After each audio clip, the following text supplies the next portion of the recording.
धन्वन्तरि समारंभा जीवकाचार्य मध्यमाम् अस्मदाचार्य पर्यन्तां वंदे गुरु परंपरा। गुरुकुल के ऊपर हम देख रहे थे, कुछ विचार चिंतन हमने गुरुकुल के ऊपर किया। तो गुरुकुल के लिए गुरु शिक्षा बहुत आवश्यक है, ये भी हमने देखा। गुरुकुल का ही एक स्टेपिंग स्टोन ये गृह शिक्षा होती है, जो घर की शिक्षा होती है। वहां जीवन की पहली पाठशाला होती है और माँ उसकी पहली शिक्षक होती है, वो हमने देखा। वैदिक पेरेंटिंग जिसका एक हम वर्ग लेते हैं, तो जो जो छोटी छोटी गलतियां माता पिता से होती है, उसकी एक ग्रंथि बालकों के अंदर हो जाती है और जीवन भर उससे एक दूरी बन जाती है। और उसके बाद हम देखते हैं कि समाज की ये स्थिति है कि समझ का अभाव है। पिछली बार हमने देखा था कि एक तो सहनशीलता होना, एक कृतज्ञता होना, ये दो गुण है, वो परिवार को टिकाने के लिए बहुत आवश्यक है। गुरुकुल के लिए भी वो चाहिए। कहीं पर भी मनुष्यता की कीमत ये दो गुण से होती है। वो व्यक्ति कितना धनवान है, कितनी डिग्री ली है, कितना विद्वान है, उससे उसकी कीमत नहीं है, ये सब बाद में है। लेकिन सबसे पहले है उसमें कृतज्ञता कितनी है और सहनशीलता कितनी, वो कितना टॉलरेंस, जो पिछली बार देखा था, कितना कर पाता है। तो ये एक बहुत ही आवश्यक बात है कि जीवन की पाठशाला में अर्थात गृह शिक्षा में सबसे पहले बालकों को क्या क्या सिखाया जाए, उसमें जीवन जीने का तरीका उसको खास सिखाए। आज जहां पर हम कमी देख रहे हैं वो है जीवन जीना किसी को नहीं आता है, बालकों को नहीं सिखाया जाता है। इसके लिए जैसे पशु जीता है उस तरह से मनुष्य देख देख देख कर सीखता है, उसमें देखता है वो भी बहुत कुछ गलत होता है तो वो गलत सीख जाता है। उसके पीछे उसके बाद उसका घड़तर अवसर नहीं आता है। और ऐसे ही जीवन की गाड़ी चलती है। तो इसके लिए हमको बहुत आवश्यक है कि घर घर पर गृह शिक्षा दी जाए। उसके पहले माता पिता को समझ लेना है कि घर पे उसको क्या सिखाना है, घर पे उसको क्या पढ़ाना है, घर पे कैसी शिक्षा देनी है। वो माता पिता ही नहीं जानते होंगे तो वो बालक में कैसे आ पाएगा, बालिका में कैसे आ पाएगा। तो सबसे अभी की काल की जो जरूरत है, कभी संक्रमण का काल है, इसके लिए जो पहली पीढ़ी सीख रही है तो मैक्सिमम वो सीखे और बालकों में दे, और बालक फिर बड़े होकर उसके बालकों में तब कुछ स्थिरता हो पाएगी। क्योंकि सब कुछ चला गया है, उस अवस्था में फिर एक से हमको सीखना है।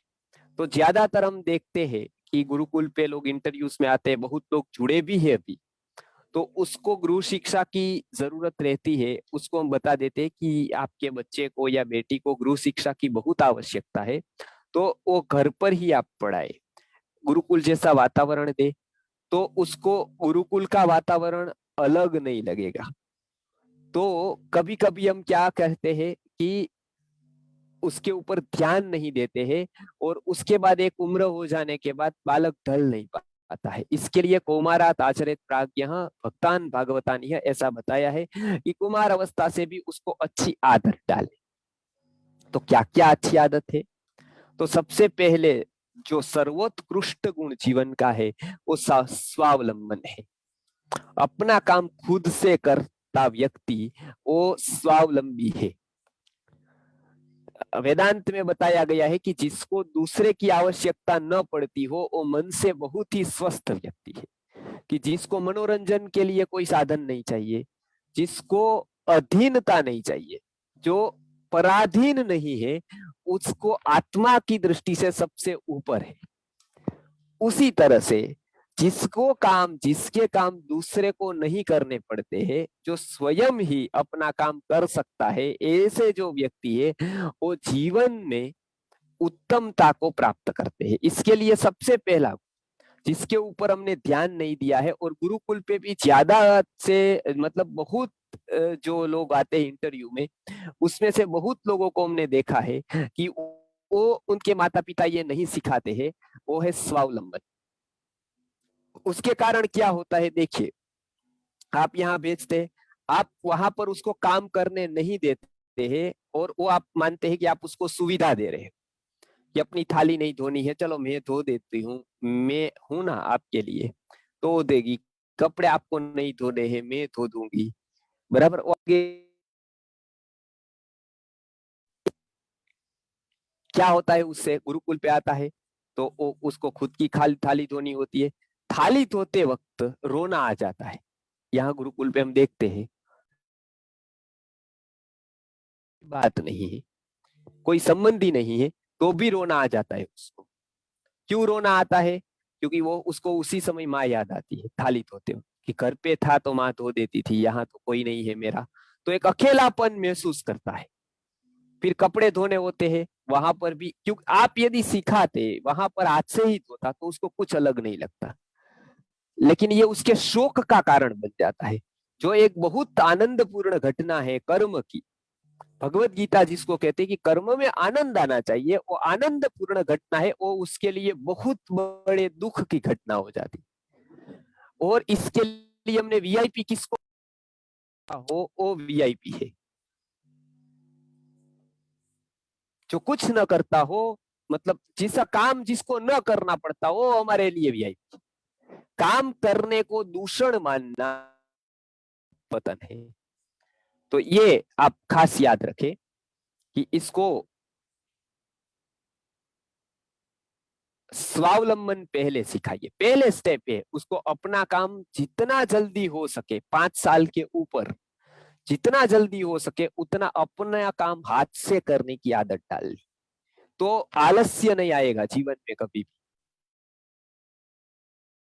भी।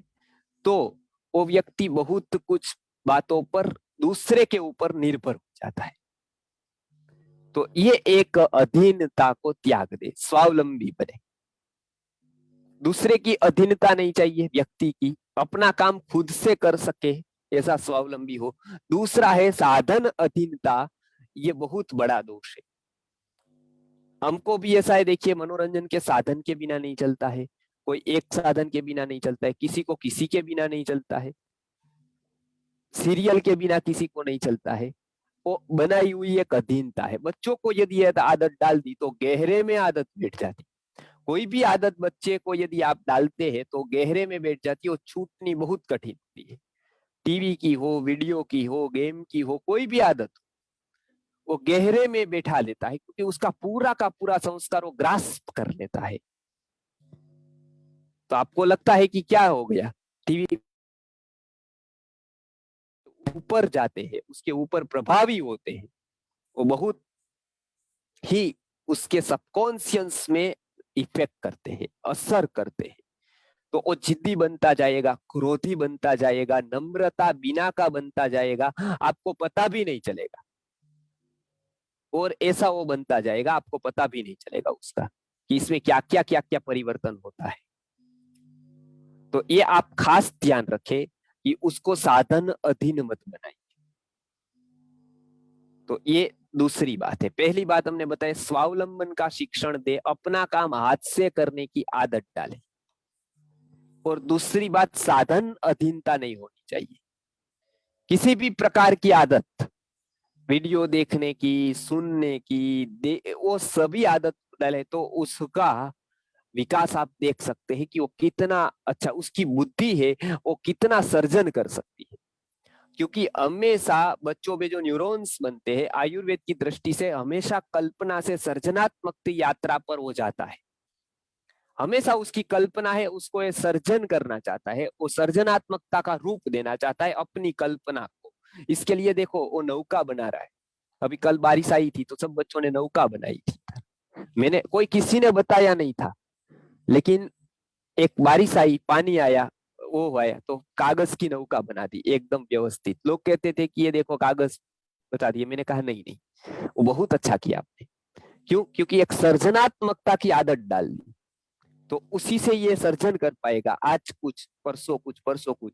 जब हम उसको कोई साधन पे लगा देते हैं, उसकी पहला काम ये होता है, पहली इफेक्ट ये होती है, पहली असर ये होती है कि उसको सर्जनात्मकता उससे निकल जाती। सर्जन करने, देखिए टीवी देखा 3 घंटा, वो सर्जन शक्ति मर जाती है। और धीरे धीरे धीरे धीरे वो आई तो धीरे धीरे उसको मर गई सर्जन शक्ति।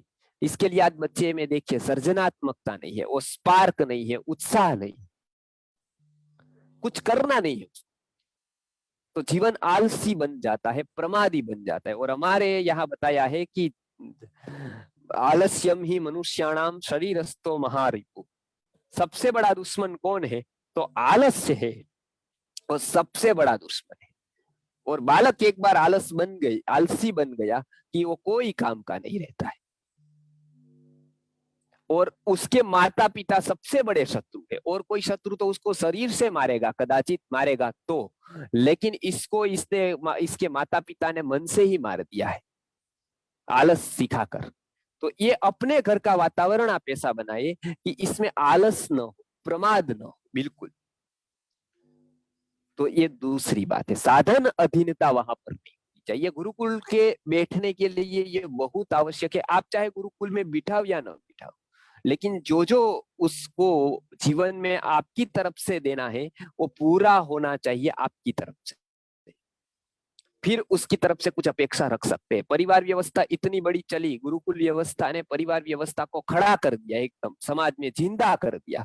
उसका कारण क्या था? उसका कारण यह था कि गुरुकुल एक सामाजिक व्यवस्था बन गया था। उसका कारण उसने सिखा दिया था, व्यक्ति के जीवन के उन्नतता को दिखा दिया, आकाश के छू गई बुद्धि जिसकी। और उसके बाद उन्होंने देखा कि जीवन का अति उत्तम ध्येय, अति उत्तम लक्ष्य, अति उत्तम स्वभाव क्या होना चाहिए। तो ये एक बताया, तो बालकों को बड़ा बनाना है, अच्छा बनाना है, ये तो सबका लक्ष्य है। तो खास करके इसमें गुणों का सिंचन बचपन से ही चालू कर दे। चाहे गुरुकुल में आप भेजे चाहे न भेजे, लेकिन भविष्य के लिए बहुत बड़ी एसेट बालक बनने वाला है। और यदि वो कुपुत्र बना तो सबसे ज्यादा दुख आपको ही होने वाला है। उसका तो जीवन नर्क होने वाला है, लेकिन आपका भी होने वाला है। तो 1 घंटे कम से कम उसके लिए निकालिए। हम बुधवार को तो ये सेशन लेते ही है, गुरुकुल के लिए क्या क्या जरूरी है उसके गुण।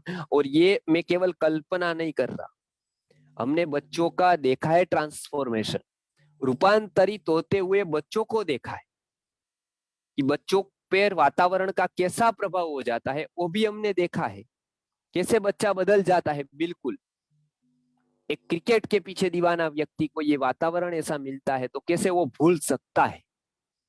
तो ये है कि वो भूल सकता है, वो बदल सकता है, हमको केवल उसको वातावरण देने की जरूरत है। तीसरी बात, उसको नम्रता सिखाई। बड़े बड़े गुरुकुलों में मैंने देखा कि, और जहां पर 2-3 गुरुकुल में मैंने पढ़ाया, पहला मेरा नियम था कि बच्चा यदि नम्र नहीं है तो मैं पढ़ाऊंगा नहीं उसको, कभी भी, एनी कॉस्ट में नहीं पढ़ाऊंगा उसको। क्योंकि भगवान जैसे भगवान भी अपेक्षा रख रहे हैं, तद्विधि प्रणिपातेन परिप्रश्नेन सेवया। तो ये तो अपेक्षा रखनी ही चाहिए कि उसको नम्रता सिखानी, बड़ों को झुककर कैसे बोलना है, बड़ों के सामने कैसे बैठना है। अब कभी आश्चर्य लगता है हमको, बड़ी बड़ी स्कूल के लोग यहाँ आते हैं, खुद के पापा स्कूल चलाते हैं और 400-500 लोगों को शिक्षा देने का काम करते हैं। ऐसे स्कूल वालों के बच्चे भी यहाँ आते हैं, सीधा हम सोफा पर बैठे हैं, सामने सोफा पर वो बैठ जाते हैं पैर फैलाकर। मुझे आश्चर्य लगता है। अब मैंने पूछा उनको कि आपके पिता ने कभी ये सिखाया नहीं आपको कि किस तरह से बड़ों के सामने बैठना चाहिए? ओ नहीं, उसमें क्या सीखना है, बात नहीं की, बोल नहीं कभी नहीं। तो मुझे आश्चर्य लगा कि ये क्या सिखा रहे होंगे स्कूल में। यदि खुद के बच्चे पर उसको नहीं सिखाया है तो स्कूल पर अब क्या सिखाते होंगे, या पता भी होगा कि नहीं कि नम्रता जैसा कोई गुण होता है और वो जीवन में लाना जरूरी होता है, और वो भी बालकों को सिखाना बहुत आवश्यक होता है। क्योंकि एक बार व्यक्ति जड़ बना, क्रोधी बना बचपन में, उसका क्रोध निकालना बहुत कठिन हो जाएगा। और ऐसा मैंने देखा है, जो सन्यासी भी बनता है, बड़े से बड़े सन्यासी को मैंने देखा है जो बिल्कुल अपनी सारी संपत्ति छोड़ देता है, सारे संबंधों को लात मार देता है, अपने कपड़े तक छोड़ देता है, पूरा इतना त्याग करता है, भोजन का भी त्याग कर सकता है महीनों महीनों तक। माशक श्रमण जिसको एक एक महीने का उपवास कर सकता है, एक महीना अन्न के बिना रह सकता है, पानी के बिना रह सकता है, इतना त्याग कर सकता है, खुद अपनी संपत्ति लुटा सकता है, धंधा छोड़ सकता है, व्यापार छोड़ सकता है, घर वाले को छुड़ा सकता है, वो भी व्यक्ति अपना स्वभाव नहीं छोड़ सकता है, अपना क्रोध नहीं छोड़ सकता है। क्यों? क्योंकि वो गहरे में बैठ गया है बचपन से, उसकी ताकत नहीं है, कितना भी वो बड़ा हो जाए वो छोड़ नहीं सकता है। इसके लिए उस डाले से पहले ही, वो होने से पहले ही हम ध्यान रखेंगे कि बच्चों को नम्रता सिखाएंगे, बड़ों के सामने कैसे झुककर प्रणाम करना है, कैसे उसका स्वागत करना है, कैसे उसके साथ बात करनी है मधुर भाषा।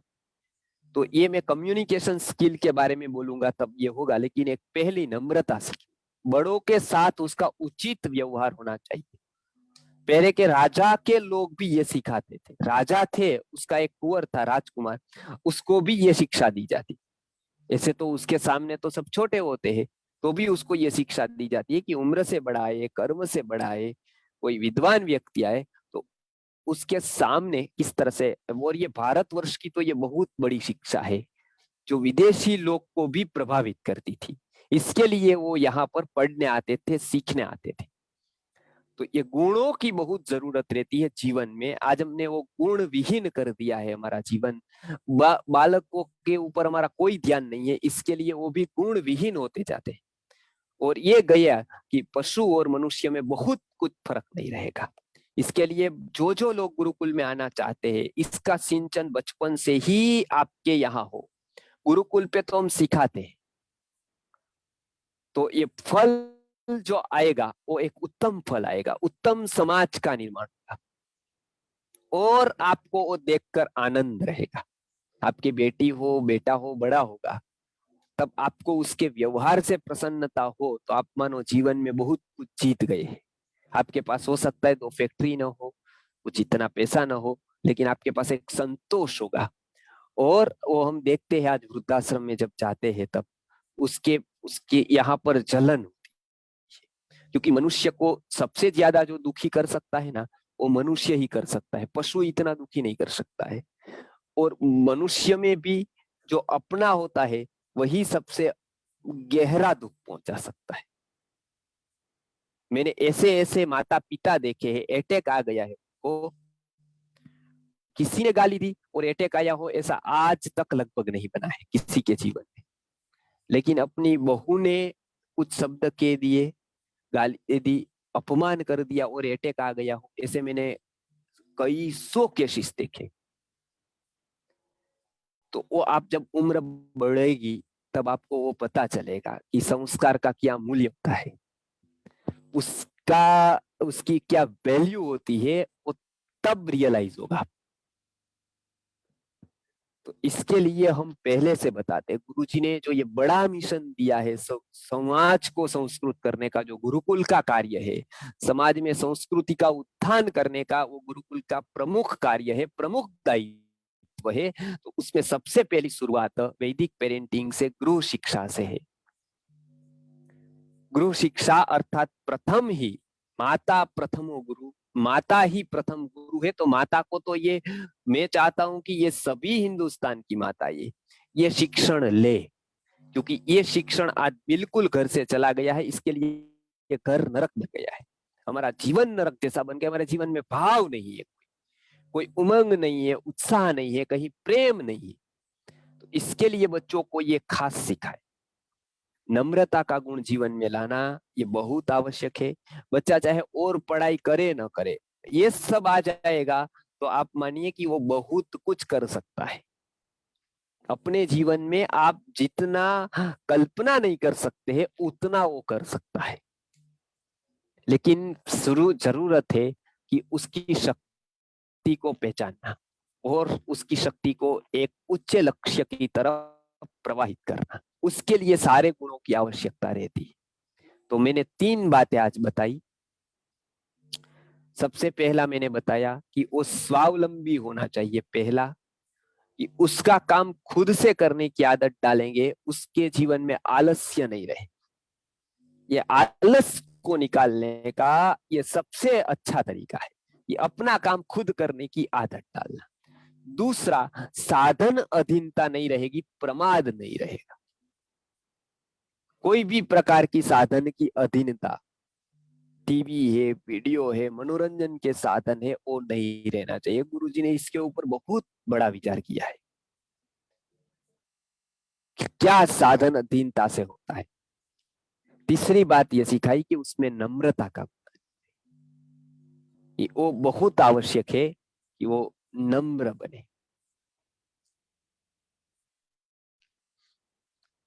और खास करके चौथी बात, उसमें उदारता, कोई देने का गुण आना चाहिए। जीवन में व्यक्ति लेता है तो सामने उसको देने की भी आदत डालनी। तो आदान और प्रदान सिखाना है। इसके लिए कुछ ना कुछ अच्छा कार्य करने की आदत। हम यहाँ पर वृक्ष को पानी पीने की आदत ये डालते हैं, आदमी तो मिल जाते हैं, उसके लिए सैलरी भी होती है उसकी, कि पौधों को पानी पिलाना तो माली रखते, उसका काम होता है। तो बच्चों को क्यों, उसको तो जिम्मेदारी है तो कर ही देगा, तो भी बच्चों को क्यों पिलाते, सिखाते हैं। पक्षियों को दाने डालने के सिखाते हैं, चींटियों को डालने से, कुत्ते को रोटी देना क्यों। वो तो कर सकता है आदमी, एक आदमी रख दिया है वो सब कुछ कर सकता है, तो बच्चों का क्यों टाइम खराब करना। ये टाइम वेस्ट करने की बात नहीं है, ये मन को व्यापक करने की बात है। हम कभी कभी कोई घर पे जाते हैं, अनेक जगह पर प्रवास होता है, तो ऐसा होता है कि 3 मंजिले का मकान हो, लेकिन मकान पे हम उतारा देखते हैं, मकान पर घर पर जगह ज्यादा न हो वो चलता है, यहाँ पर जगह, दिल पर जगह ज्यादा होनी चाहिए। आज क्या है, एक बड़े बड़े मकान में रहते हैं, उसके दिल बहुत छोटे होते हैं। आज देखते हैं हम लोग, ये पूरा रियलाइज करते हैं हम, क्योंकि छोटी से छोटी झोपड़ी से लेकर राष्ट्रपति भवन तक में रुका हूं।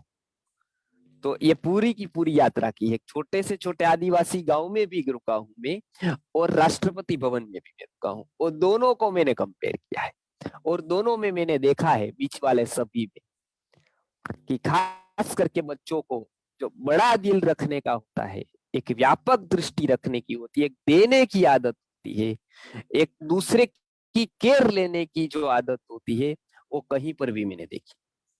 और वो सबसे बड़ा घातक होता है स्वभाव के लिए।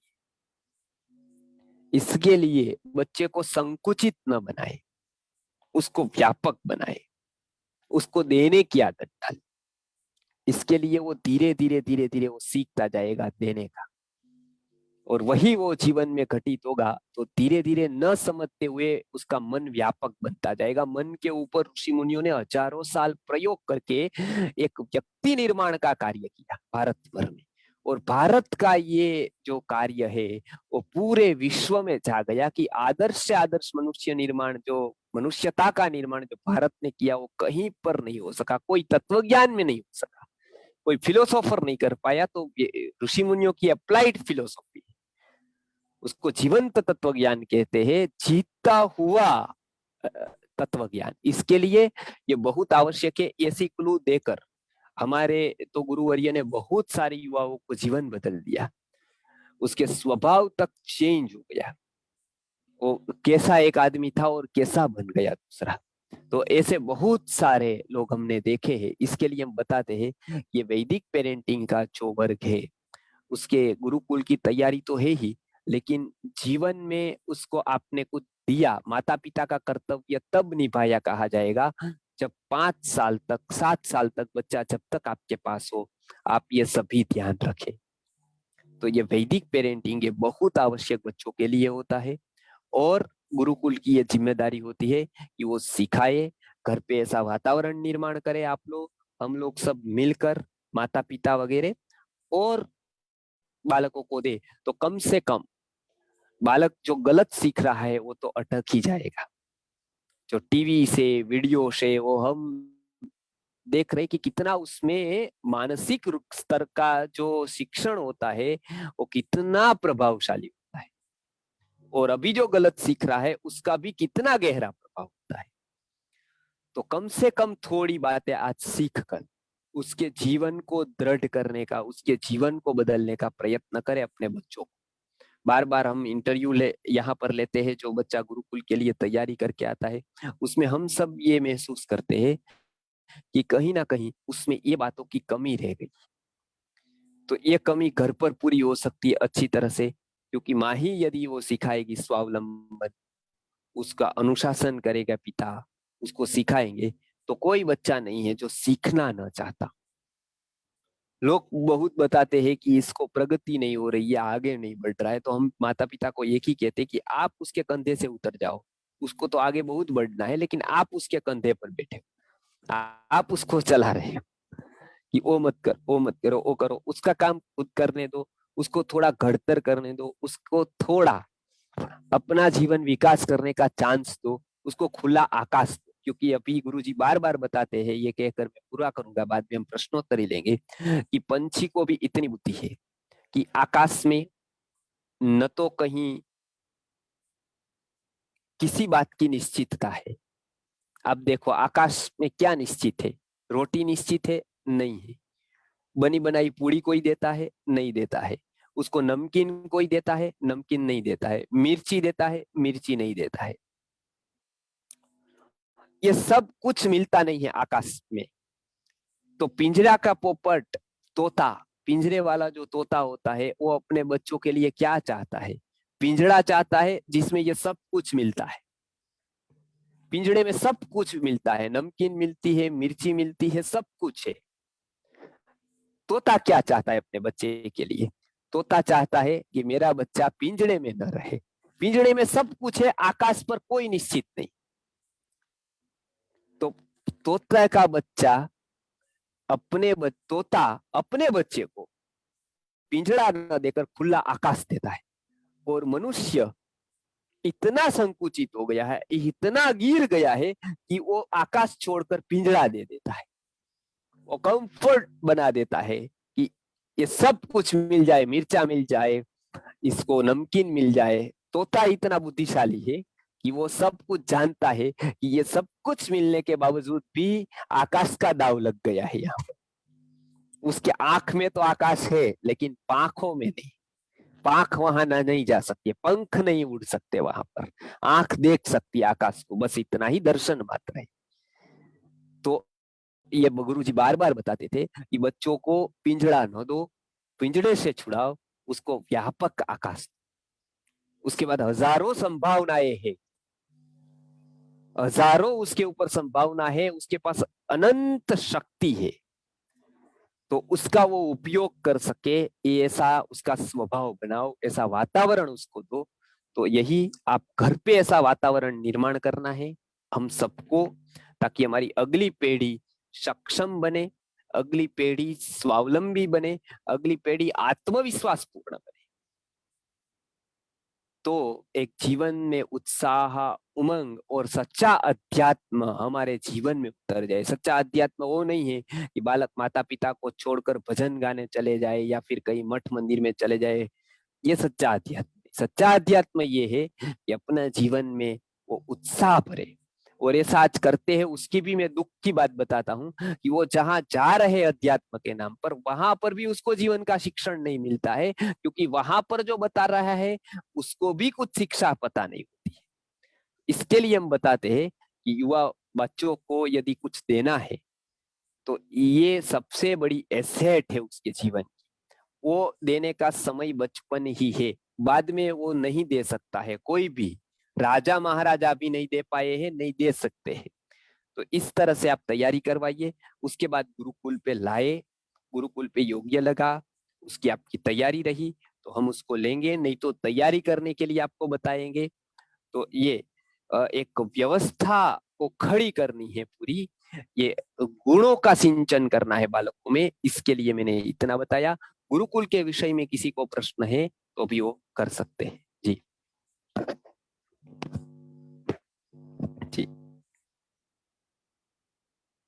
हाँ राजेश जी। शिव प्रसाद गारू। हाँ हेलो। हाँ, अनम्यूट करिए किसी किसी। प्रणाम गुरुजी। हाँ जैसे हाँ हाँ गुरुजी, हाँ, बोलिए बोलिए। जैसे हम बच्चों को ये कैसे पता लगाएं कि इसमें क्या गुण है, या आयुर्वेद में क्या ऐसा सिस्टम है कि बच्चों को पता चल जाए कि आगे किस फील्ड में जाना चाहता है। आज के हाँ टाइम पे ऐसा है कि डॉक्टर है वो अपने बेटे को डॉक्टर ही बनाएगा, हाँ इंजीनियर है वो इंजीनियर में ही डालेगा। हाँ। तो ऐसा क्या देखें बच्चे में कि वो जो उसमें टैलेंट है वो उभर के आए। अब देखिए, वो पूरी की पूरी जो बात है वो ऑब्जर्वेशन पर आधारित है। तो यदि उसके कुछ क्लू है वो हम पेरेंटिंग के विषय पर बताते हैं। वो आपने बहुत अच्छा प्रश्न किया। कुछ बातें होती है जो उसके लक्षण से पता चल जाती है, जो कुछ बातें आपको नहीं चलेगी। उसके लिए कुछ जैसे मास्टर व्यक्ति होता है कोई एक फील्ड का, उस तरह की शिक्षा का वो विषय है, लेकिन उसके लक्षण ऐसे बता देते हैं, उसका स्वभाव ऐसा बता देता है, उसकी प्रकृति ऐसा बता देती है कि भाई वो किस लाइन पे जाएगा तो संतुष्ट ज्यादा रह पाएगा। आज क्या है, व्यक्ति सफलता को देखकर, पैसे को देखकर ये निर्णय लेता है कि उसको क्या बनाना है। डॉक्टर बनाना है, क्यों? क्योंकि डॉक्टर ज्यादा पैसा कमाता है, डॉक्टर की ज्यादा महत्ता है समाज में, इसके लिए वो डॉक्टर बनाना चाहता है। इसके लिए वो अंतर का जो बनना था उसका, वो रह जाता है। वो किसी के दबाव पे आकर, किसी के प्रभाव पे आकर डॉक्टर भी बन जाता है, सफल भी हो जाता है, सब कुछ होता है, लेकिन एक कोरापन था जो जीवन में, वो रह जाता है। इसके लिए हमारे यहाँ एक रीति बताई थी जो 6 महीने की थी। उसमें ऑब्जर्वेशन किया जाता था गुरुकुल पे, उसके बाद उसका एडमिशन हो या कुछ मार्गदर्शन दिया जाता था। इसकी एक विधि है पूरी। समय रहा तो मैं उसके ऊपर भी कभी एक शिविर लूंगा, सेशन लूंगा, कुछ भी, लेकिन एक विधि है। उसके लक्षण से भी पता चलता है कि वो क्या क्या बनना चाहता है। जनरल वो बताए कुछ नहीं, उसकी रुचि आप जान सकते हो, उसका कार्य कुछ न हो तब वो क्या करता है। आपने पुस्तक सभी दी है, लेकिन रसपूर्वक क्या पढ़ता है। सारी ऐसी वस्तुएं होती है जो बचपन से ही पता लगने लगता है कि उसका माइंड कहाँ पर ज्यादा, उसका रस का विषय कौन सा बनता जाता है।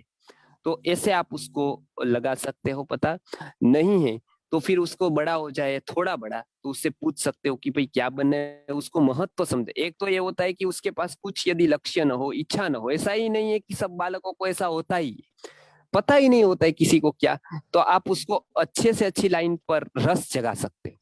आयुर्वेद है और है, ऐसे वक्ताओं को सुना सकते हो, उसके बारे में बात कर सकते हो, पुस्तकें पढ़ा सकते हो उसको अच्छी अच्छी, तो रस जागृत होगा उसको। क्योंकि जैसा व्यक्ति देखेगा ऐसा ही वो बनना चाहेगा।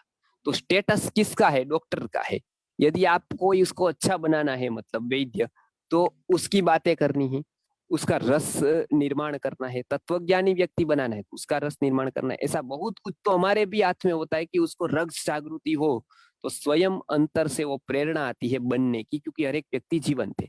तो सबसे पहले आपको ऑब्जर्वेशन करना है कि उसकी क्या इच्छा है। यदि ऐसा न पकड़ में आए कि ऐसा कुछ विशेष नहीं है, तो अच्छे से अच्छे जो, ऐसा नहीं कि जिस लाइन में पैसा हो, लेकिन जिसमें आपको लगता है कि ये इसके लिए उत्तम होगा, तो ये आप उसके लिए कुछ भी ऐसे कोर्सेज करा सकते हैं, इसको पढ़ा सकते हैं इस तरह के। और कुछ बने चाहे वो भौतिक लाइन में, लेकिन कम से कम उसको जो जीवन की शिक्षा है वो तो कॉमन होती है। वो चाहे डॉक्टर बने, वो चाहे इंजीनियर बने, लेकिन ये कॉमन शिक्षा है, वो तो सबके लिए लेनी जरूरी है, जो गुणों की शिक्षा है। क्योंकि वो कुछ भी बने, वो शादी तो करने वाला है, कुछ भी बने परिवार तो उसका होगा ही, कुछ भी चाहे बने तो भी उसका स्वभाव तो उसका अच्छा होना ही चाहिए। तो ये सब प्रारंभिक है, उसकी शिक्षा मेरे हिसाब से माता पिता को देनी चाहिए। और आप जो कह रहे हैं वो साइंटिफिक वे से भी हम उसका पता करते हैं कि बालक का रुझान, बालक का जो सीखने की जो इच्छा है, जिज्ञासा है, वो किस विषय पे ज्यादा है, किस विषय को वो ग्रास्प करना चाहते हैं, कौन से विषय को वो रसपूर्वक पढ़ता है। तो ये 1 2 3 विधि है आप जब शिविर में हमारी आएंगे तो बच्चों का भी हम करके भी बताते हैं, बहुत बच्चों का, कि ये बच्चों के लिए ये आदर्श है, ये बच्चों के लिए ये योग्य है, ये बच्चों के लिए कला योग्य है, ये बच्चों के लिए कुछ विद्या योग्य है। लेकिन साधारणता से कुछ बातें ऐसी है जो जीवन में अनिवार्य है, उसका तो शिक्षण आपको कोई भी लाइन में जाने से पहले देना ही पड़ेगा। जो गुणों का होता है शिक्षण, वो शिक्षण की मैं बात कर रहा हूँ। तो ये इतना ही। शिविर में लाएंगे तो हम भी उसको देखकर ऑब्जर्वेशन करके काउंसलिंग करके बता सकते हैं, आप भी उसको जान सकते हैं, लेकिन आपको थोड़ा ज्यादा ऑब्जर्वेशन करना पड़ेगा, प्रश्नोत्तरी करनी पड़ेगी, उसको जांचना पड़ेगा, उसका रुझान का है वो देखना पड़ेगा, उसके बाद आप कोई निर्णय पर आ सकते हैं। जी, और कोई? जी। हाँ, आगे। हाँ, अनम्यूट कर रहा हूँ। ओके। आज जयदेव जयदेव प्रधान जी। गुरु जी प्रणाम। मेरा हाँ। 6.5 साल का बेटी है और एक 3 साल का बेटा है। हम्म। दोनों को गुरुकुल में प्रवेश करने के लिए तैयार कर रहा हूँ घर में, इसलिए जी 5 साल से टीवी बंद है, मोबाइल भी नहीं दे रहा हूँ। जी। इधर तो बांग्ला में मतलब मछली बहुत ज्यादा होता है, इसको भी बंद किया मैंने, और मेरा हाँ। धर्मपत्नी भी नहीं खा रहा हूँ अभी। हाँ। ये पूछना था, तैयार करने के लिए, अभी तो 8 साल में बेटी जाएगा, उसके तैयार करने के लिए जिज्ञासा बहन जी का जो रचित था गुरुकुल गीत गंजन, वो सिखा रहा हूँ। जी। लेकिन क कहानी और ख से खेल, वो दो हाँ। नहीं हो पा रहा है। हाँ। ये होगा थोड़े ही दिन में हम ये निर्णय करने वाले हैं कि जिज्ञासा एक आपको कहानी सुनाएगी, और उस कहानी आपको बच्चों को सुनानी है, क्योंकि कम से कम 100 कहानियां माता पिता को आनी चाहिए, क्योंकि बच्चा है वो जैसा अन्न का भूखा होता है उतना ही कहानी का भूखा होता है। एक जो भूख को हम पूरी नहीं करते हैं तो हम दोषी होते हैं, वो है अन्न की। मानो बच्चा रो रहा है और आपने रोटी नहीं दी, तो आप क्या होंगे? कितने बड़े गुनहगार हैं आप। बच्चा रो रहा है, उसको रोटी नहीं दी आपने, तो क्या होगा? उसका उसका एक भाग शरीर का विकसित नहीं होगा। वो देखते हम न्यूट्रिशियंस की कमी होगी। ये भिखारी के बच्चों में उसको हम स्वर्ण प्राशन देने जाते हैं, गांवों के जिसको स्लम्स कहते हैं उस एरियाज में जाते हैं, तो हमको पता चलता है कि भाई ये इसका कुछ उस तरह से कहानी का है। कहानी बालकों को यदि नहीं कहते हैं, उसका एक हिस्सा जो मन का है वो भरता नहीं है कभी भी। तो कहानी बालकों को अन्न के जितनी आवश्यक होती है, छोटे बालकों को खास करके अन्न के जितनी आवश्यकता कहानियों की है, इसके लिए देखिए हमने उसके लिए गीत बनाया है, जिज्ञासा ने ही बनाया है। आपने सुना होगा वो, कहानियां कहानियां गुजरे वक्त की है, निशानियां निशानियां है, पाठ है जो पाठ है सिखाना, जो सीख है कहानी, जो कुछ भी बताना है तो मंत्र है कहानी। तो कहानी का ये मंत्र इतना अद्भुत है, आपको पता होगा। ये भारत में ऋषि मुनियों ने ये पूरी खोज की कि व्यक्ति के मन को क्या चाहिए। ये पूरा का पूरा खेल है ना, वो अपने मन का है। ये मन को क्या चाहिए, मन को पहली बार पहचान लिया तो उसने जीवन को पहचान लिया, जीवन को जान लिया। तो बच्चों का मन कब भरता है? आप देखिए, वो कहानी से भर जाता है। वो घंटों आपको आपको यदि कहानी कहनी आए यदि, तो बालक भूख को भूल सकता है, खाने को भूल सकता है, प्यास को भूल सकता है। ये इतनी ताकत कहानी में है, क्योंकि वो मन को तृप्ति देती है, ऐसा अन्न और पानी तृप्ति नहीं देता है। उसको लगता है कि हाँ आज मैं कुछ तृप्त हो गया, वो कहानी सुनकर ऐसा होता है। तो ये खास उसके जीवन को बदलना है, संस्कारित करना है, तो उसके लिए हर एक माता पिता को कहानी कहने की कला आ जानी चाहिए। कहानी आए वो एक दूसरी बात है, लेकिन कहानी कहने की कला आनी चाहिए। कहानी का आरोह कैसे लेना है, इसके ऊपर गुरुवर्य ने लगभग 12 नियम बनाए हैं कहानी के। वार्ता का शास्त्र ग्रंथ की, वो वार्ता का शास्त्र जो उनकी श्रेणी थी प्रवचन की, कि वार्ता कैसे कहे, कहानी कैसे कहे, तो इसके ऊपर पूरा का पूरा एक विज्ञान खड़ा है, जो वार्ता का है, जो कहानी का है। और ये भारत में ही नहीं, आपने आज बहुत अच्छा प्रश्न किया, तो मैं एक घटना भी बता देता हूँ। आपने शायद बचपन में देखी होगी टीवी में, अलिफ लैला सीरियल आती थी, एक हिंदी, उत्तर प्रदेश के तरफ के, उत्तर गुजरात, उत्तर भारत के लोग जानते हैं इसको अच्छी तरह से, अलिफ लैला करके आती थी एकदम। तब तो गुरुजी का संयोग नहीं हुआ था, मैं बहुत छोटा था, मैं भी देखता था और याद रह जाती थी। तो ये उसको अलिफ लैला, वो अरेबियन नाइट्स की कहानी, अरेबियन नाइट्स के बारे में आपको पता होगा। उसके पीछे एक कहानी है, 1000 कहानी अरेबियन नाइट्स में है, और उसके प्रायः जगत की हर एक भाषा में अनुवाद हुआ है उसका। अरबी भाषा से पूरे की पूरी जगत की भाषाओं में अनुवाद हो गया वो कहानियों का। क्यों? क्योंकि उसकी रोचक कहानी है कि वो एक अपनी, मतलब बहुत सारी पीछे कहानी है, मैं इतना ही कहता हूँ कि वो अपनी जो स्त्री के प्रति उसकी जो दुर्भावना थी, क्रोध था, उसे वो रोज एक स्त्री को शादी करता, भोगता और उसको मार देता, शादी करता, भोगता, मार देता, ऐसा वो करता था। और फिर एक वजीर की जो मंत्री था, उसकी पुत्री ने ही बहुत जो विदुषी थी, कहानी में कहने में वो मास्टर थी बहुत ही, तो उसने उससे समझकर शादी की। उसको पता था ये मुझे मार देगा, लेकिन वो कहानी के, उसको था कि मेरा एक व्रत है, मैं कहानी कहूंगी मेरी बहन को बुला लेती सुबह में, और वो पॉइंट पर वो कहानी को छोड़ती, पूरा करती कि उसको लगे कि इस, यदि कहानी सुननी है तो जिंदा रखना पड़ेगा। तो ऐसे 1000 कहानी तक वो चला सिलसिला, और वो बदल गया व्यक्ति पूरा का पूरा।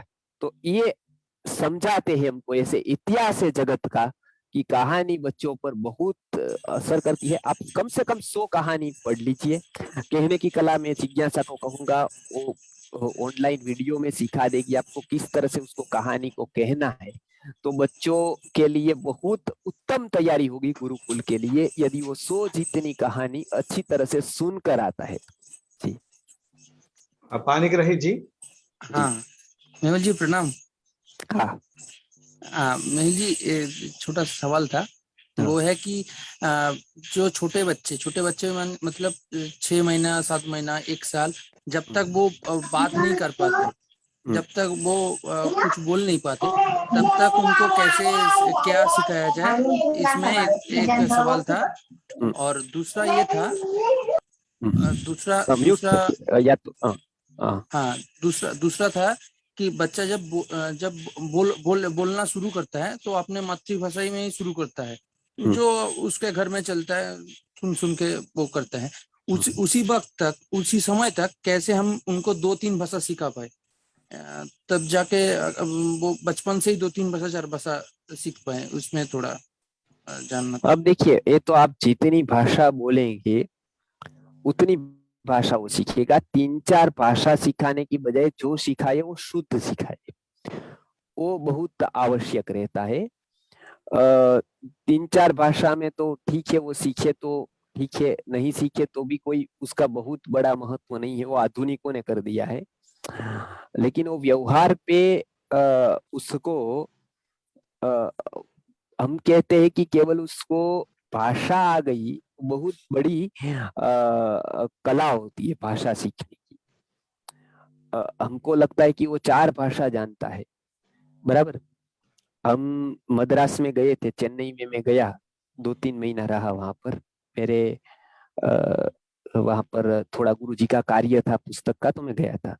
वहां पे सब्जी वाले लोग हिंदी नहीं जानते हैं, तो तमिल ही उसको आती है। फिर आगे साउथ इंडिया की सभी भाषाएं, तो वो भी ऐसा बोलते हैं कि हम 6 भाषा जानता हम। तो क्या 6 भाषा में? तो वो बोले कि हम कहते किस तरफ जाना है, तो वो बोलते हैं राइट, दाया जाओ, ऐसा ऐसा करो। तो उस तरह से वो भाषा तो 3-4 या 5 के साथ कितनी भी आएगी।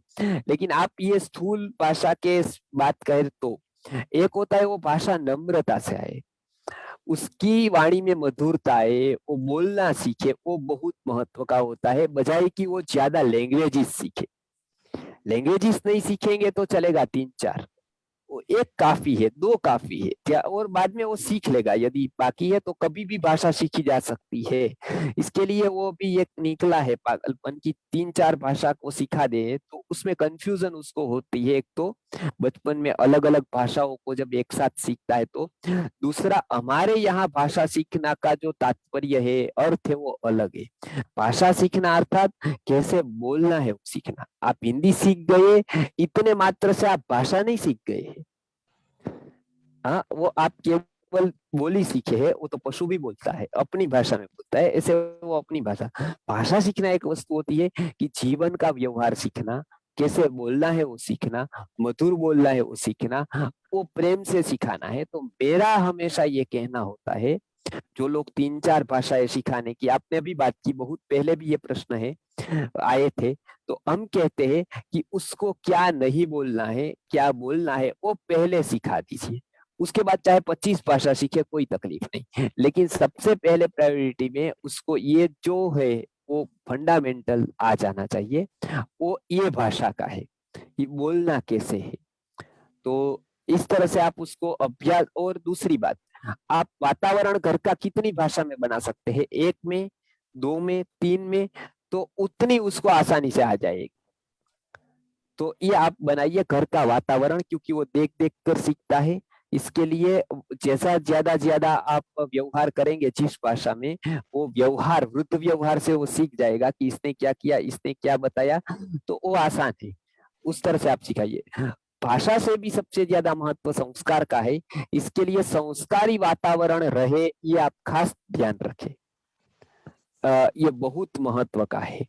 तो इसके लिए उसको ये वातावरण दीजिए, अभी छोटा है तो उसके जीवन में अवश्य ही ये एक रिदम आएगी भाषा की। जी, आगे। नमस्ते जी। जी, हाँ, जी नमस्ते आचार्य जी। जी। जी मेरा ये प्रश्न था कि जैसे बालकों का स्वास्थ्य के विषय में, जैसे गुरुकुल में रहते हैं तो छोटी मोटी दिक्कतें, खांसी जुकाम बुखार या कोई आपातकालीन समस्या आ जाती है, कोई हड्डी टूट जाती है, तो उसके लिए भी जैसे आयुर्वेदिक तरीके से ही होता है या कोई अभिभावकों से सलाह मशवरा ली जाती है, और इस विषय में हमारी गुरुकुल परंपरा में क्या होता आया है। और दूसरा प्रश्न ये था कि जैसे सभी माँ बाप ये चाहते हैं कि उनके बच्चे आज के जमाने में बिगड़े ना। आजकल सिगरेट, शराब, तंबाकू, अश्लीलता, कामुकता इतनी बढ़ गई, और आजकल विशेष तौर पे बालकों में सोमरक्षण की भी मतलब असफल हो गए हैं इस चीज में भी। तो हम सब यही चाहेंगे कि जैसे गुरुकुल से जब बच्चा निकल के आए अपने अपने काम में, तो आजकल माहौल इतना खराब हो गया है कि सब लोग बिगाड़ने की कोशिश करते हैं। हाँ हाँ, ठीक है, आप बताइए। तो तो इसके लिए जैसे हम जैसे कि गुरुकुल में बालक तो इतना प्रशिक्षित हो ही जाता होगा कि इन सब चीजों से प्रभावित ना हो आगे जाके। ये 2 प्रश्न है मेरे। पहला प्रश्न तो ये है कि कभी ऐसा अर्जेंसी हो गई तो माता पिता को बताया जाता है, उसकी थोड़ी। हेलो। सॉरी गुरु। उसका थोड़ा संवाद करके उनके साथ हम चिकित्सा करते हैं। प्रायः आयुर्वेद और होम्योपैथी से ही प्रायः लगभग रोग ठीक हो जाते हैं। अर्जेंसी लगी कभी तो भी डॉक्टर्स यहाँ एलोपैथ के भी होते हैं, और उसका भी कभी बहुत जो कुछ अर्जेंसी लगी, ऐसा लगा कभी, तो उसका उपयोग कभी रेयर केस में, जबकि मैं मेरे लिए नहीं करता हूँ, लेकिन बालकों के लिए तो हम ये उपवाद अवश्य लेते हैं, क्योंकि ये बालकों का प्रश्न होता है। इसके लिए ये ऐसा नहीं है कि अपना प्रयोग में बालकों के ऊपर नहीं करता हूँ। मैं कभी एलोपैथी की दवाई नहीं देता हूँ। जो भी होगा वो मैं सहन करता हूँ, लेकिन जब बात आती है बालकों की, वो विवेक की बात होती है। तो इसके लिए हम उसमें कभी रेयर केस में कोई विशेष परिस्थिति हुई तो एलोपैथ की भी दवाई लेते हैं। ऐसा नहीं है कि एलोपैथ के साथ उसका एंट्री नहीं है या लेना ही नहीं, ऐसा नहीं, लेकिन प्राय आयुर्वेद होम्योपैथी से हो जाता है। ऐसा कोई अर्जेंसी आई तो माता पिता के साथ संवाद करके ये करते हैं, क्योंकि माता पिता वो कैटेगरी के ही हम चाहते हैं, अपेक्षा रखते हैं कि वो हमारा भाव समझ पाए। कि भाई ऐसी ऐसी स्थिति है, कोरोना की स्थिति आई तो गवर्नमेंट से लेकर सब कोई का कुछ प्रकार का दबाव था। यहाँ आसपास की स्थिति अतिशय खराब थी, कोरोना बहुत ही बढ़ गया था सराउंडिंग एरिया में। तो हमने निर्णय लिया कि यहाँ बच्चे को रखने जैसे नहीं है। तो सभी ने स्वीकार किया, सभी अपने घर ले गए थे क्योंकि स्थिति ऐसी थी। तो ऐसा कभी बनता है तो हम समझ से काम लेते हैं कि भाई अभी ये स्थिति नहीं है तो तात्कालिक आप ये करिए, निर्णय लीजिए। तो इसमें कहीं पर भी हम चाहते हैं कि द्वेष न हो हमारा, और बच्चों का जो संभालने का भाव है वो बना रहे। तो एक चिकित्सक की दृष्टि से और एक आचार्य की दृष्टि से ये दोनों की जिम्मेदारी मेरी ही होती है। तो इसके लिए तो ये दोनों को दृष्टि में ध्यान में रखते हुए निर्णय लेते हैं कि बालकों को किसी भी प्रकार का नुकसान नहीं होना चाहिए। हमारा बालक होगा तो हम क्या निर्णय लेंगे, वही हरेक कोई भी माता पिता का चाहे बालक हो तो हमारे लिए तो वो समान होते। इसके लिए हम उसके हित का ही निर्णय लेते हो। बहुत बालकों को हमने एलोपैथ दवाई की देनी पड़ी हमको कुछ कुछ कारणोंसर। आयुर्वेद होम्योपैथी भी हमने दी थी, लेकिन कोई कारणोंसर कोई वस्तु में एलोपैथी, लेकिन वो माता पिता ने तो इतना उनको जिद्दी कर दिया था। एक तो वो सहन नहीं कर पाता था पेन, और दूसरा बताता कि एलोपैथ दवाई से तो बहुत नुकसान होता है, केमिकल होता है, वो होता है, वो होता है। तो माता पिता का भी एक रोल होता है कि वो गुरु की आज्ञा का पालन करे, ऐसा करे। वो खाते भी नहीं थे दवाई और पेन भी सहन नहीं कर पाते थे।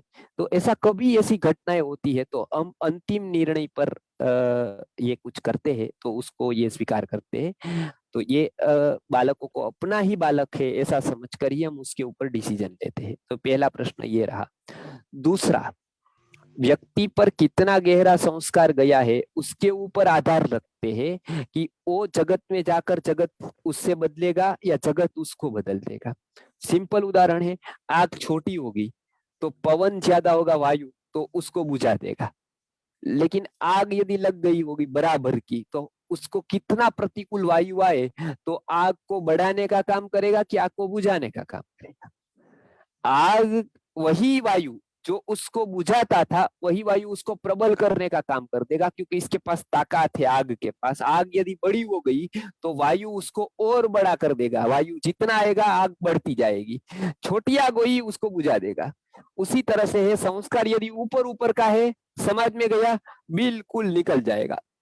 इसके लिए हम देखते हैं, एक शिविर कहीं कोई करका या ध्यान की तो 3 दिन इफेक्ट रहती है। एक किसी का व्याख्यान सुन लिया 4-5 दिन इफेक्ट होती है, फिर होता वही है, ऐसा ही ऐसा। लेकिन इसके लिए जरूरी बालकों का है। तो ये यहाँ दृढ़ता से वो जिएगा जीवन, फिर वो बाहर जाएगा तो अवश्य ही हमारी अपेक्षा ये है, और ये पूरा का पूरा साइंस है इसमें, कि वो जगत की असर उसके ऊपर कम होने देगा, अपनी असर जगत के ऊपर होने देगा। तो इसको लीडर कहते हैं, जो स्वयं गुण से जगत को अपनी तरफ ले जाता है। और ये लीडर पर्सनालिटी के लिए गुरुकुल की संकल्पना है, गुरुकुल है। तो हम चाहते हो कितने भी प्रीत वातावरण में जाए चाहे, लेकिन उसमें वो हौसला उसका बना रहे, उसकी वैचारिक स्पष्टता हो, और इसलिए ये गुरुकुल है।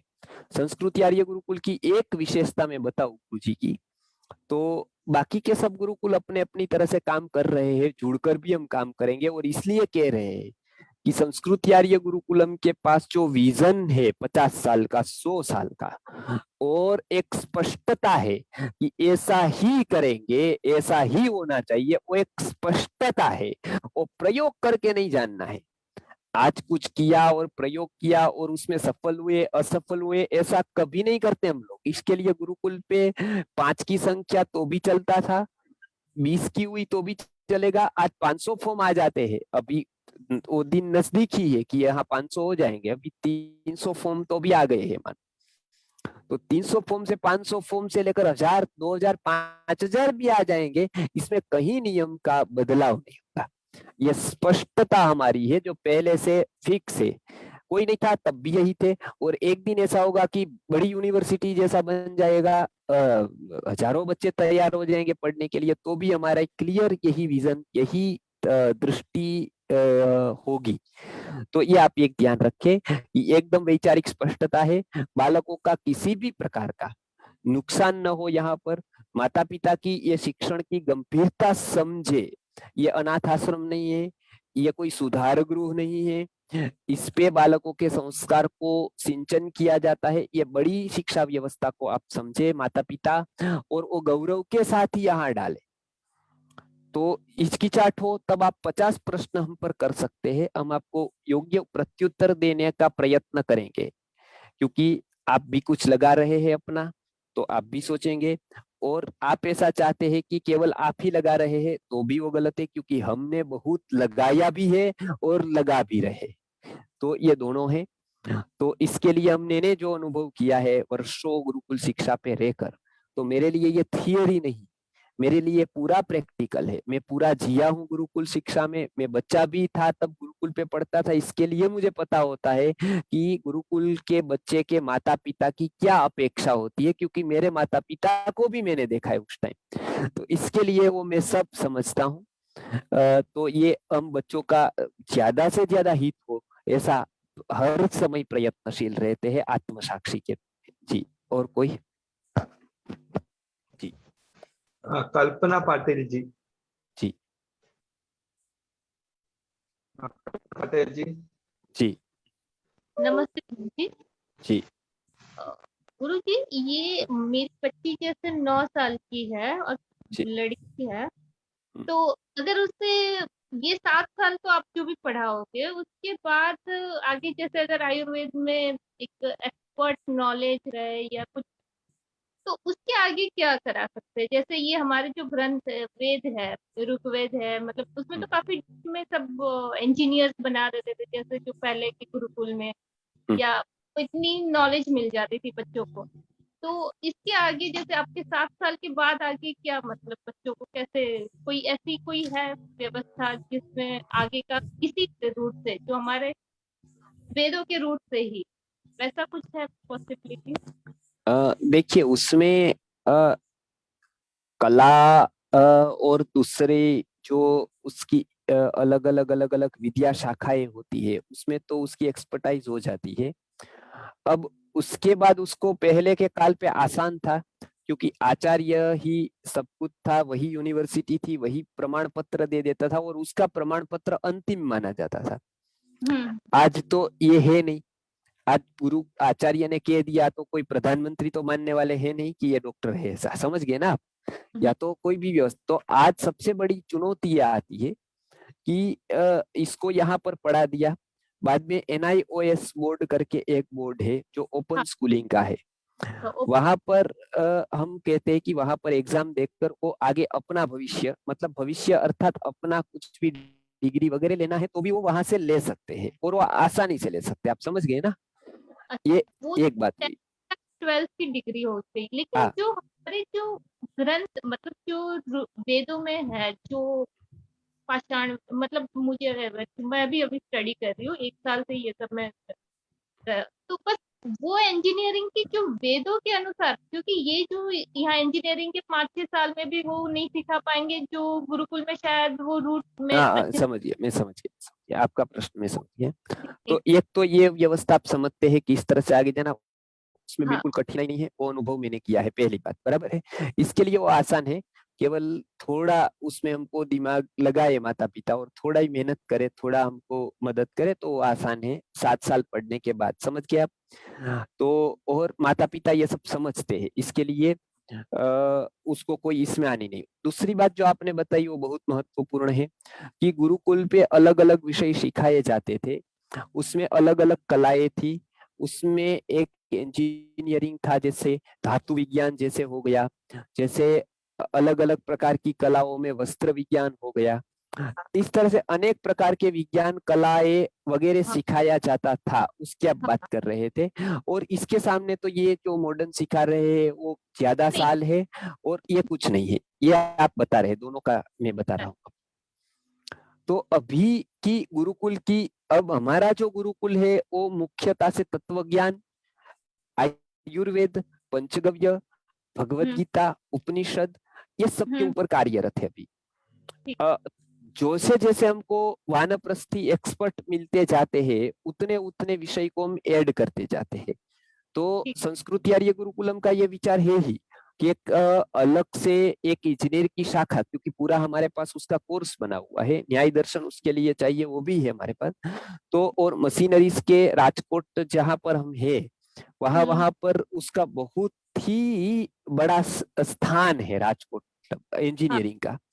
तो अनेक लोगों के साथ सेवाएं लेकर इसका हम कार्य करने वाले हैं। फिलहाल तो 7 साल के किसी को अधिक और इस विषय पर रुचि है तो उसके बच्चों को हम अलग करके उसके बाद उसको केवल यही कराया जाए, ऐसा अभी हमारा विचार है।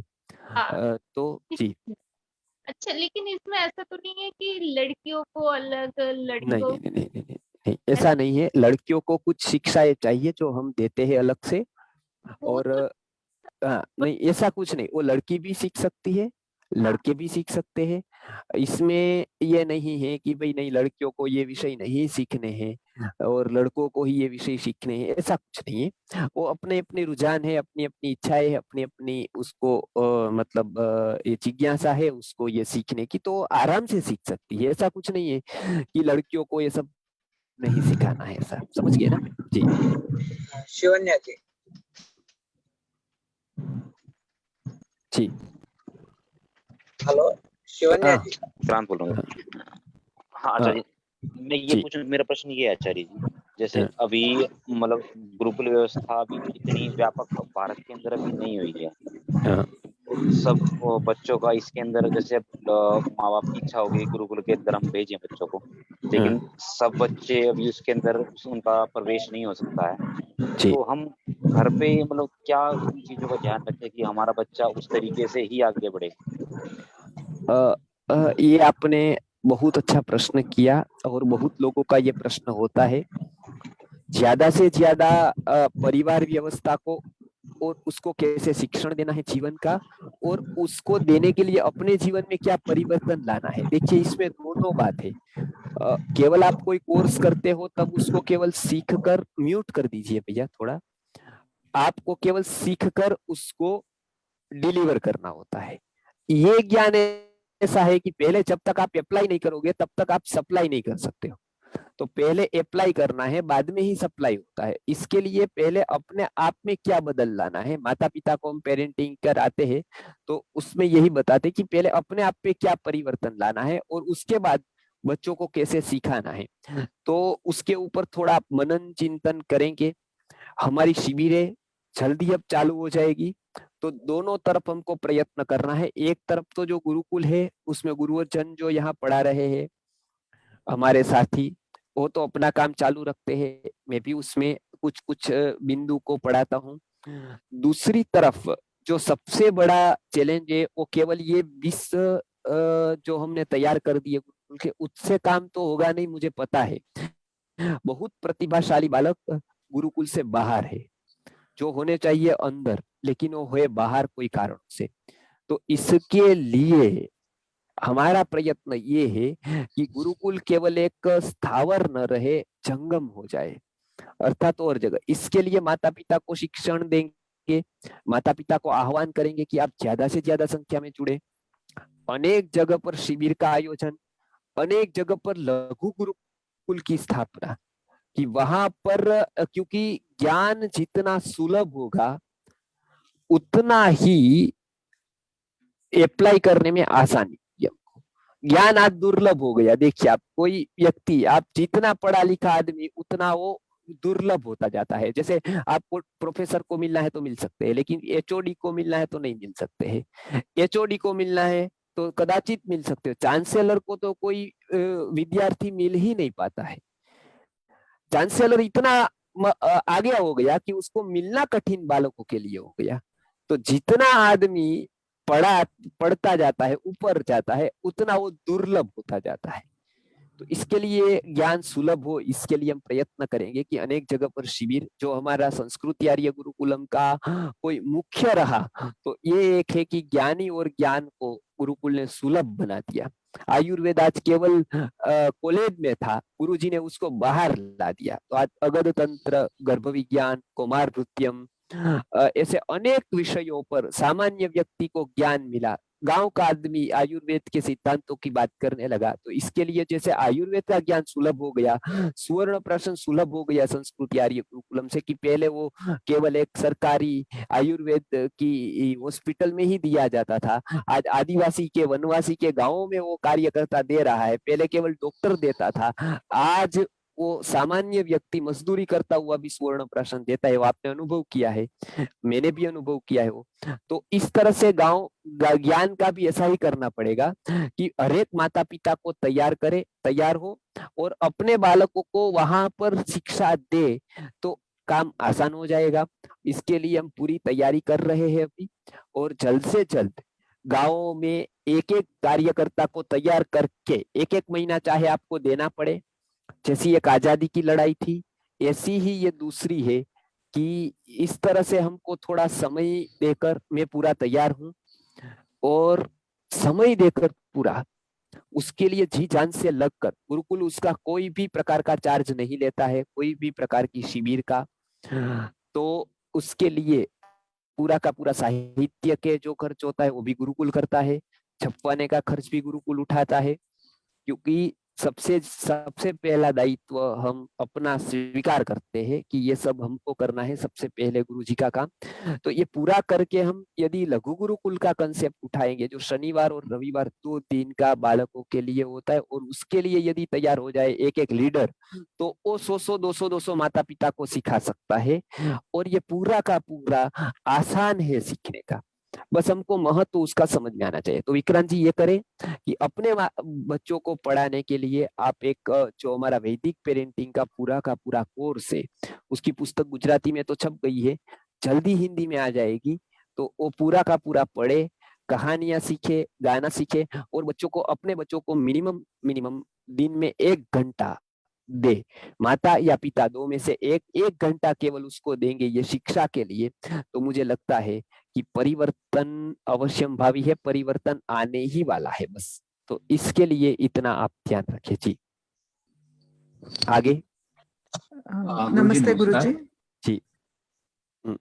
मेरा एक प्रश्न था, जैसे आपने स्वावलंबन के बारे में बताया, तो जैसे अगर मेरा बेटा 3 साल का है तो कितने साल से स्टार्ट करना चाहिए ये? 6 साल से, 6 साल से 5 साल का हो गया, यही मैंने बताया, 5 साल पूरा हो गया, उसके बाद बच्चों को धीरे धीरे अपना काम खुद से करना सिखाना है। थाली उसको हाथ से धोनी, जगह पर रखनी, कपड़ा धीरे धीरे उसको धोना सिखाना है, हाथ से उसको रखने का, उसको रख देने का।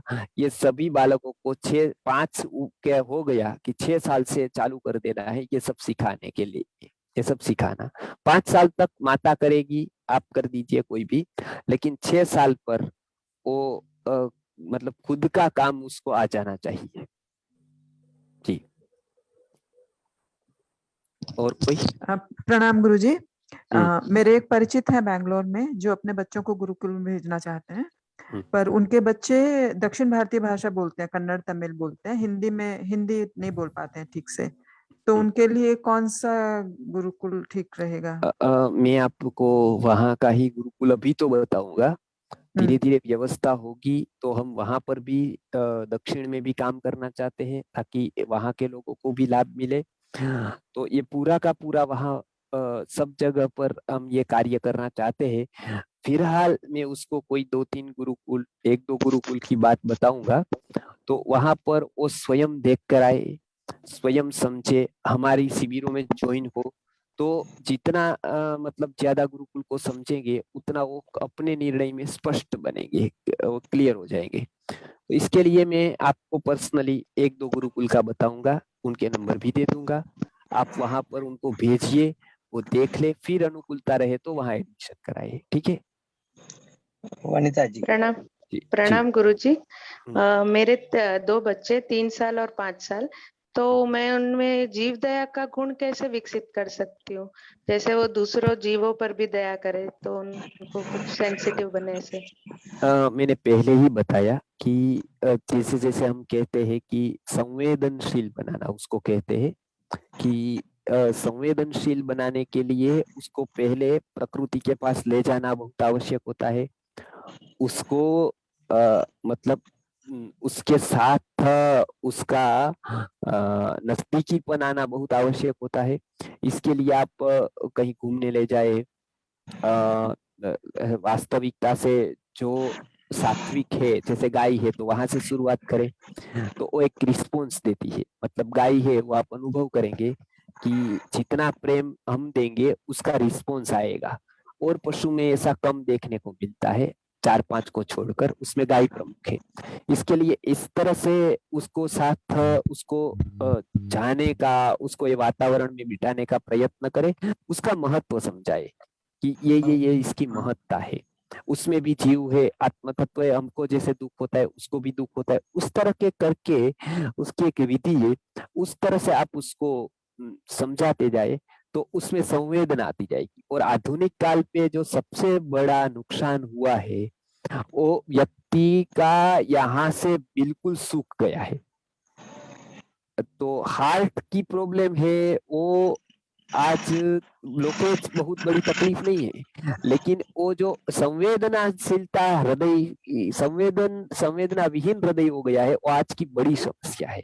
और मैं आज देखता हूँ इंजीनियरिंग के कॉलेज के लड़के आते हैं, हमारा एक जगह पर सत्संग था, बड़ा हॉल था, वहां सत्संग चल रहा था, अपना बेटा इंजीनियर था जो आयोजक था। एक इतना सा पतंगा इतना बड़ा आया, मैं प्रवचन कर रहा था, रात का समय था, वो आकर यहाँ गिर गया। अब वो तो गिर जाएगा, मैं तो कोई डरता नहीं हूँ इस तरह से, तो ये तो मैंने कहा कि ठीक है भाई उसको जाने दो आगे।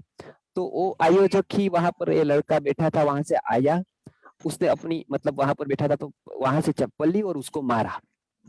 तो मैंने उसको बताया प्रवचन के बाद कि इसको मारने की तो कोई जरूरत नहीं थी। नहीं, वो बोले बार बार परेशान करता है, हम रोज मार देते हैं। मुझे दुख हुआ। तो इस तरह से उसको संवेदना सिखाए बचपन से, तो वो बहुत आवश्यक है। उसको पहला नियम ये रहेगा कि आप उसके साथ उसको ये वातावरण दे, उसके पास ले जाए, तो उसमें संवेदना आएगी। जी आगे। राजेंद्र जी। हेलो, नमस्ते गुरुजी। नमस्ते। मैं महाराष्ट्र नासिक से बात कर रही हूँ। हाँ। हमारा 17 साल का लड़का है। हाँ। हम बचपन से ही उसको गुरुकुल में पढ़ाना चाहते थे, लेकिन हमको उस टाइम जानकारी नहीं मिली गुरुकुल की कोई। तो हम आप क्या कर सकते हैं उसके लिए? हम दोनों भी जॉब करते हैं, इसलिए ज्यादा समय नहीं दे पाते उसको। पिछले 1 साल से उस पर पिछले 1 टीवी और साल मोबाइल ये अनलॉक हो गया, लॉकडाउन हो गया ना, तो उसकी वजह से टीवी और मोबाइल का बहुत ज्यादा प्रभाव हो गया है उसके ऊपर। तो अभी क्या कर सकते हैं? अभी तो ऐसे क्या है कि कुछ उम्र तो बड़ी हो गई है, लेकिन एक कर सकते हैं कि हमारी एक युवा शिविर होती है, उसमें 13 साल के ऊपर के लड़कों को हम बुलाते हैं, लड़कियों को भी बुलाते हैं। जल्द से जल्द शिविर हो ऐसा मैं चाहता हूँ गुजरात में। तो ऐसी एक शिविर रखते हैं, वहां पर उसके जीवन को लक्ष्य मिले, उसका जीवन बदले, उसको ये रियलाइज हो कि मुझे क्या करना है, मेरा लक्ष्य क्या है। तो ऐसी बातें पूरे की पूरी एक विशेष ढंग से मनोवैज्ञानिक रूप से रखी जाती है। ऐसी शिविरें हमारी पुणे में हुई है, मुंबई में हुई है, और दक्षिण मुंबई के जो आपको पता है नासिक रहते हैं, तो दक्षिण मुंबई के जो लोग हैं मतलब उसमें प्रायः ऐसी वहां का कल्चर है कि वो जैसे हमारे एरिया से वो 5-7 साल आगे है, अमेरिका जैसा कल्चर है, आप ऐसा मान सकते हैं, लड़कियों में लड़कों में सब में। तो वो लड़कियों और लड़के ने भी वो शिविर की। पहले लगता था कि वो 2-3 घंटे बैठेंगे, बाद में हंसी करेंगे, मजाक करेंगे और चले जाएंगे, लेकिन आपको आश्चर्य लगेगा, तीनों दिन उन्होंने अटेंड किए, सब सत्र। उस तरह से गुरुजी की कृपा से मैंने उसको जो अलग अलग एंगल से नॉलेज दिया कि भाई ये आप सोचो, आप क्यों कर रहे हो, आप पिक्चर क्यों देख रहे हो, आपको क्यों। तो वो अपने आप पे वो प्रश्न उठाएगा नहीं, जब तक अपने आप बदलना नहीं चाहेगा तब तक दुनिया की कोई ताकत उसको बदल नहीं सकती है। इसके लिए सबसे पहला हम ये काम करते हैं, ऐसी शिविर का आयोजन करते हैं, उसमें हम आपको बताएंगे।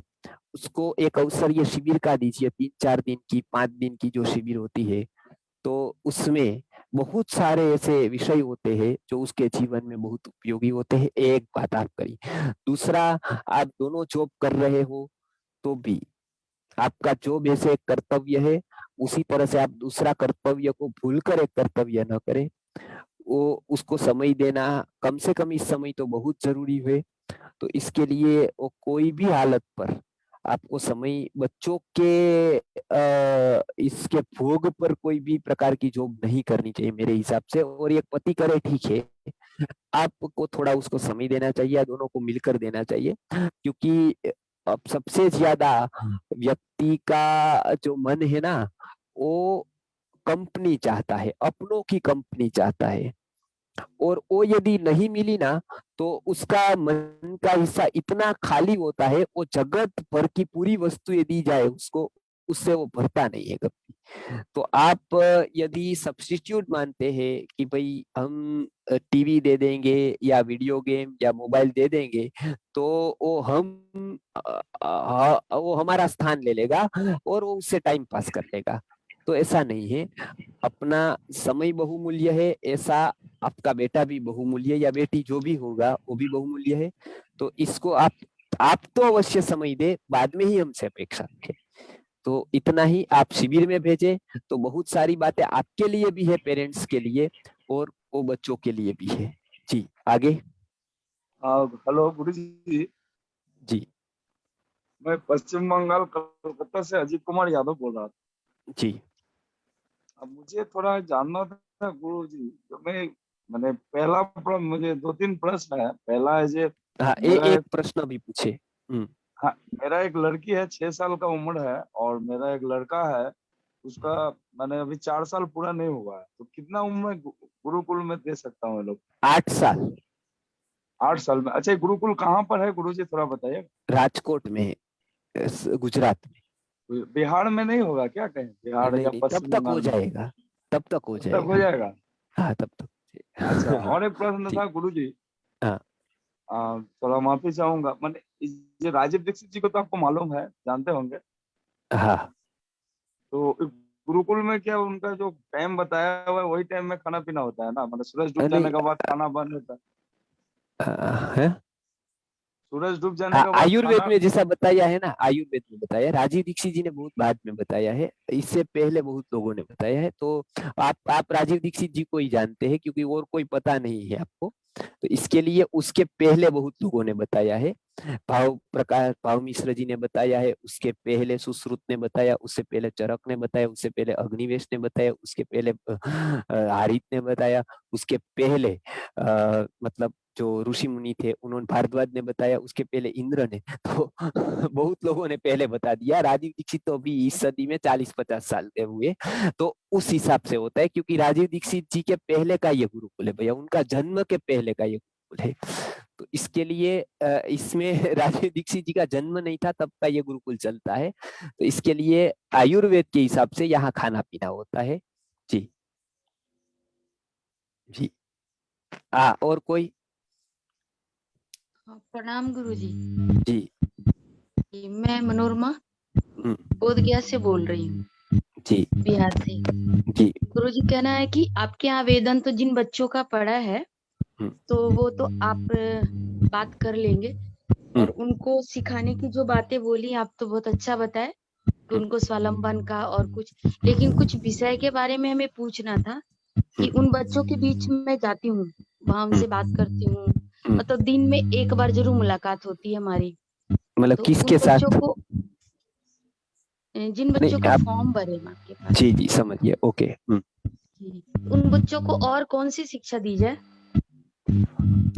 अब देखिए, ये तो आपका अच्छा प्रश्न है कि और क्या उसको शिक्षा दी जाए। तो उसके लिए सेशन में तो थोड़ा कठिन है बताना, लेकिन कुछ विचार ऐसा करिए कि आप यहाँ पर जब हम मीटिंग रखते हैं, गुरुकुल की शिविर रखते हैं, तब एक बार आप आइए। तो एक तो मैं आपको सूची भेज दूंगा, हमारे 10 विषय है उसकी। आप अपना व्हाट्सएप राजेश्वर जी से मेरा नंबर ले लीजिए, मुझे व्हाट्सएप करिए।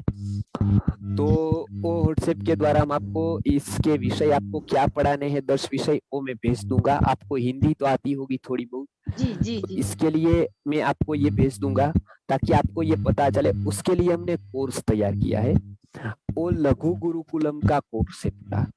उसमें गुरुजी ने ये बताया है कि बालकों को आप शनि रवि पर एक वीकेंड पर क्या सिखा सकते हो और किस तरह से उसको सिखाना है। उसमें कहानी आएगी, उसमें खेल आएगा, उसमें बहुत कुछ है 2-3 घंटे के कार्यक्रम में। तो हो सकता है आप वहां पर इस तरह से शुरू करें, क्योंकि आपके पास भी बहुत कुछ है और सबके पास है, बस इसको बालकों के प्रति प्रवाहित करना है। हमारी श्रद्धा से उसकी श्रद्धा कई गुनी ज्यादा होती है। तो इसके लिए ये बहुत आवश्यक है कि आप इसको पूरा का पूरा वातावरण दो, पूरा उसको मतलब एक तरीके से उसको जीवन की शिक्षा मिले, इसका आयोजन करो। तो शनि रवि का गुरुकुल मेरी दृष्टि से बहुत ही उत्तम है। जी जी जी, बहुत अच्छा गुरुजी। बिल्कुल लघु गुरुकुल के लिए हम बिल्कुल तैयार हैं। हाँ, आप लघु जैसा गुरुकुल आदेश के लिए करेंगे। आप जल्दी से जल्दी, राजेश्वर जी को भी मैं कहूंगा कि जितने ज्यादा लोग शुरू करने वाले हैं उसकी एक शिविर भी रखेंगे, क्योंकि ये एक बहुत बड़ा एक पॉइंट होगा कि आप वहां पर कुछ शिक्षा का काम शुरू हो गया। गुरुकुल चाहे वो कभी हो गया 5 साल में, 10 साल में, कभी भी होगा, लेकिन एक शिक्षा का काम तो आपने शुरू कर दिया। उसमें स्कूल वाले भी बच्चे आ सकते हैं, उसके माता पिता भी ज्वाइन हो सकते हैं। तो कम से कम ये शिक्षा इनफॉर्मल रूप से तो शुरू हो जाएगी। तो ये हम लघु गुरुकुल का कंसेप्ट है, वो वहां पर आप शुरू कर दीजिए, तो वो बच्चों को तो शिक्षा मिलती जाएगी। जी जी जी ठीक, प्रणाम गुरुजी। तरुण कुमार जी।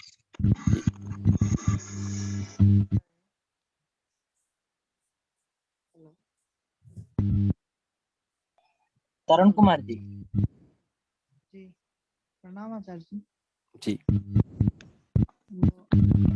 Party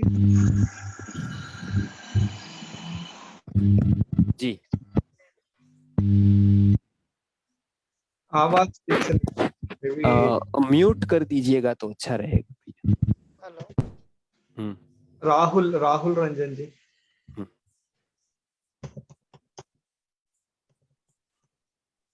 Rahul Ranjan, okay. दीपेन जी आप पूछिए। आप पूछिए भैया। हाँ बोलिए भैया। हाँ, जैसे जहाँ तक मुझे पता है, जो आचार्य चाणक्य थे वो चंद्रगुप्त मौर्य को थोड़ा थोड़ा अभिष देते थे।